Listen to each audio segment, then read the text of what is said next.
Hi friends, అందరూ ఎలా ఉన్నారు? బాగున్నారా? నేనైతే చాలా బాగున్నా. మీరంతా కూడా బాగుండాలి అని మనస్ఫూర్తిగా కోరుకుంటున్నా.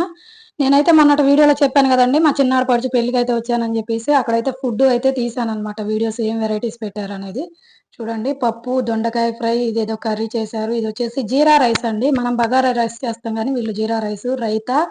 ఇది వచ్చేసి పకోడాలోకి సాస్ అన్నమాట. సాస్ కూడా వీళ్ళే ప్రిపేర్ చేశారు. పకోడీ, ఇది వచ్చేసి సోంపాపిడి, ఇది కట్లెట్స్ అంటారు కదా అవి. ఇదేదో స్వీట్స్ అండి. స్వీట్స్ అయితే ఇక్కడ ఎక్కువ పెడతారండి. నార్త్ వాళ్ళు స్వీట్స్ ఎక్కువ పెడతారు. మన రైస్ ఏమి ఉండదన్నమాట. ఇది వచ్చేసి చూడండి నూడిల్స్, ఇవేంటో పెట్టారు మరి. ఇవన్నీ నాకైతే తెలియదు. వీళ్ళైతే ఇక్కడే ప్రిపేర్ చేసేస్తా ఉన్నారనమాట. ఇంకా కూల్ డ్రింక్స్, ఐస్ క్రీమ్స్ చాలా అయితే పెట్టారు గానీ, నేను అటు సైడ్ వెళ్ళడానికి అయితే నాకు కొంచెం సిగ్గనిపించింది. ఎందుకంటే మా చిన్న మామయ్య వాళ్ళు, పెద్ద మామయ్య వాళ్ళు, తాతయ్య వాళ్ళందరూ అక్కడే ఒకే చోట గ్యాదర్ అయి తింటా ఉన్నారనమాట.